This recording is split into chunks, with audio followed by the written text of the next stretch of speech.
What's up, people? So we got Rusty. You're gonna be on a video, bro. You're gonna be on a video. You have no choice. So everything's back together besides the fenders. So new brakes, which is mountain brakes, new hardware. We did found the right pin, so we'll come back on this later on. New shocks, new differentials, front and back, new true shaft, one new U-joint, all new air hoses we made. We bought all new air hoses, replaced them all new brake chambers, new S-cams, new brake chamber.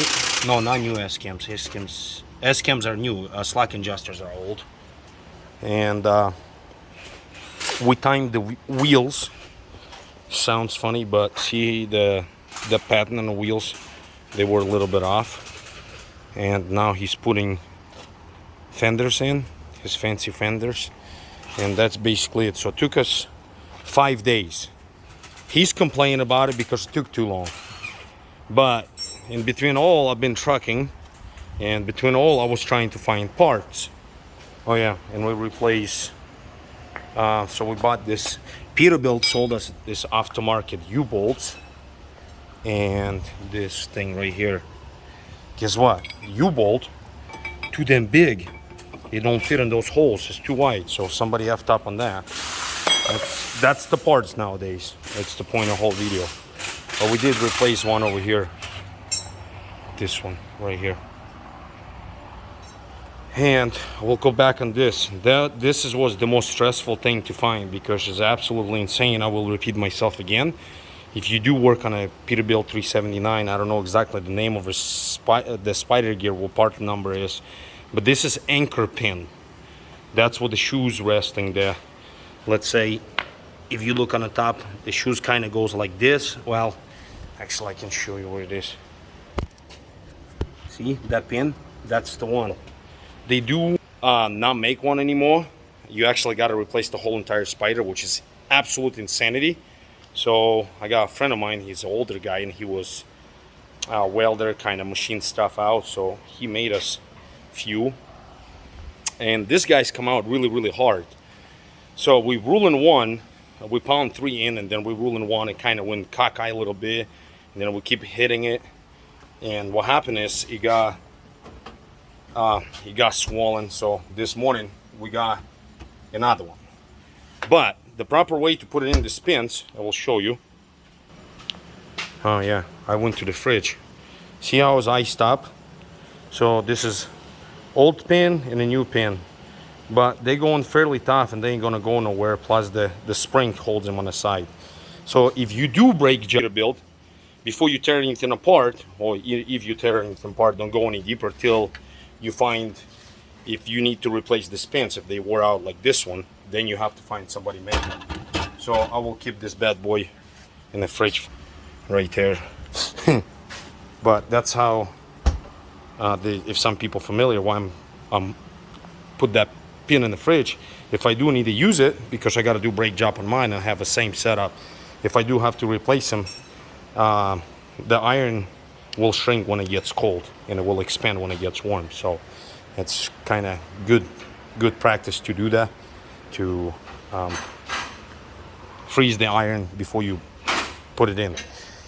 That's all the parts. S-cams wore out pretty badly right here. They were flat, and since we were there, I told him just replace all the brake cans. None of it was bad, but once again, it's a good practice to do it.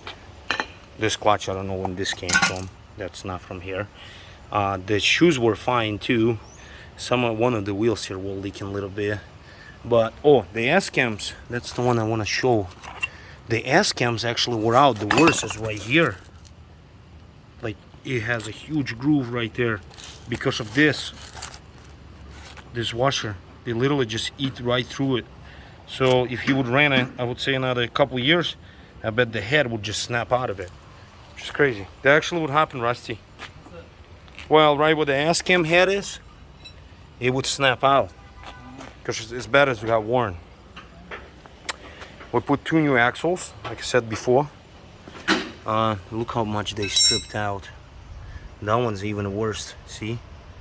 I mean, it's bad, it was snapping.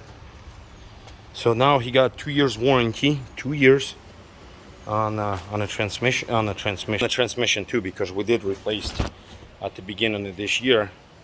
We replaced the transmission for him. Now he has 2 new differentials and should be good to go. The motor's been overhauled. When is the motor was overhauled? 3 years ago now, isn't it? Yeah, 3 years. So we're doing fine touches. I don't know, anything else? We test drove it, no leaks. No leaks. I hate oil leaks. He hooked up to my trailer. Test drove it, got the rear ends warm, make sure everything the way it's supposed to be. Let's go on my project. It's a 5-minute video. I will explain to you real fast. So in Arizona, actually I was in California, on I-40 heading eastbound, I'm start hearing like some sort of grinding noise and hammering in my shifter.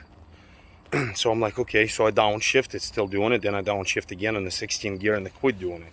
So come to find out, I roll in a transmission, 17 and 8 gear, I stripped teeth off of it somehow. And so you don't understand, the transmission was only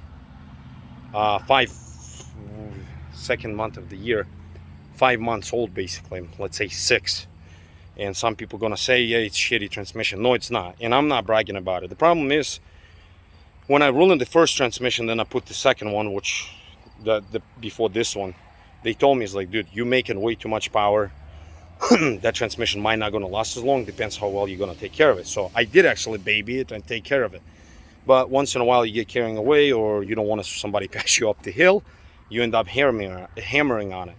So by the computer, my ECM is set as 7.25 or 735 horsepower and a 2,400 foot-pounds of torque. So this time around, when the transmission went out, he's the one who come bail me out with another truck. It was Sunday night, Monday morning I went in and they're like, we will not sell you same exact transmission. You're either gonna have to go buy someplace else pretty much, or you're gonna have to get a bigger transmission. So what I ended up getting is, I had 18.5 torque, which is RTLO 18.5 18B, and then I was thinking go RTLO 29 18B. And then I kind of changed my mind on it. I says, you know what, let's just go all out. Like, what's the biggest one they have? He says, we do not have any remanufacturing one. Only things we have is new ones. So this like I showed in the previous video, there's a sticker actually. I don't know if you'll be able to read it. So it's either Eaton, as far as I think, I'm not gonna quote it, but apparently that's like brand new transmission. It comes with the oil filter, kind of attachment. And this transmission, RTLO 22 918B. So this is the biggest transmission they ever make. So they told me if I will destroy this transmission, you're gonna have to detune your engine. So I did call the people who tune my motor up. Is there's any way to detune the motor a little bit down, at least the torque or horsepower or whatever it is? It's like yes and no, because if we will detune it, you kind of gonna lose horsepower and it's not gonna be as responsive, you're not gonna like it. So he told me there is common problem breaking a transmission, but usually people break in rear ends. But another thing, I have 336 rears and 18-speed transmission, and I hold triaxle RGM. There's a reason why, because quite often I'm way over 100,000 pounds. So the motor and transmission constantly working because the rear ends gear ratio so low. It's 336s, and I basically got to keep up my RPM up. But they told me if you break this transmission, he's like, dude, you screwed. So the detuning ECM, detune the engine, that's actually, they didn't recommend it. Basically I would have to change injectors, bunch of other stuff, because this is a cert, but it's not a cert. This is 6NZ, but it's not a 6NZ. It's something different because when I overhauled it, I did a bunch of completely industrial pistons, and it's not a 15.2 liter, it's actually 15.9 liters, so it's like 60, almost 16 liter engine. Quite powerful. I mean, it's not like a race car, but I have no problems pulling hills. So back to the transmission. So some people gonna criticize, like, oh, because it was a funky transmission or you don't know how to shift. No, just because I make too much power and things cannot handle it. So now with this transmission, I should be in good shape. But that's basically it. It's hot as hell, muggy. We're supposed to get thunderstorm today, and that's the two big projects literally in this week. And that transmission, just the parts, the labor, I did it myself. Well, we did it together.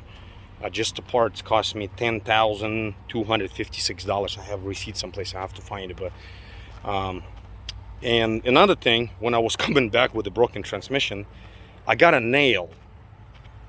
And this is like how stupid it is. Kind of mad at myself because, but I had no choice. So basically, I got a nail like right here, but on that tire, and a nail went in this way. So I dismounted the tire and I put a patch up here, and since I'm hauling fairly heavy on the drives, the sidewall flex, so that patch is not gonna last. So I ended up buying the new tires again. So same ones, Hankook's DL12s, the Smart Fleet. They work fairly good for me, and the ones before this ones were China made. This is actually Korean made, and everybody tells me the Korean ones is better ones. So we'll see. Those I believe I got right around little under 300,000 miles, but they still had quite a bit of life left off them. But like I said, reason I ended up changing my all 8 because poked this basically sidewall, and to find exactly use one match up to that size, somebody's gonna say, well, just replace one axle. I don't like that. If I replace one tire, let's just do them all. And I got a pretty good course from my old ones because he will resell it to somebody. So I ended up putting new tires. So that was basically $15,000 a week for me. Everything I made, I basically spent. But that's the part of a trucking. There's nothing you can do about it. This guy, he spent almost $7,000. But in reality, we could put just axle shafts, axle shafts, right? That's what they call them. And he could have ran, but we decided to do the whole thing. You almost done?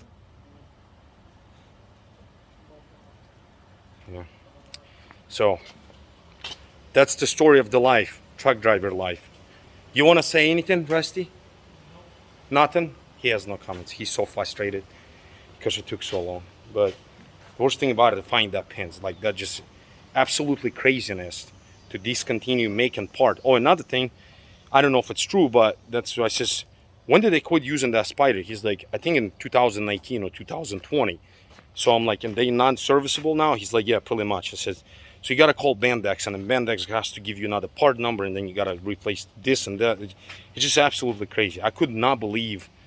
I would expect that from Volvo, but I would not expect that from Peterbilt. This is the first time I run into such a, like, literally from $10 part going in a thousands and thousands of dollars. So if we could not machine them out or find the right size of a material, raw material, you would have to replace a spider, and that, I believe we calculated, would be like almost $1,000. So you would spend $4 more $1,000, plus we already had the hubs on. You would have to reseal all the hubs again. You would be crazy. So that kind of frustrated. So we replaced, another thing we did, we replaced the carrier bearing for him, which is a solid one. I think I showed you guys that in my previous video, but so it's in there. I don't know if you can see if it's solid or not, but basically it's solid. And he already test drove it. Carrier bearing's good, very good. So everything's good. Anyways, I'm going clean. Thanks for watching all.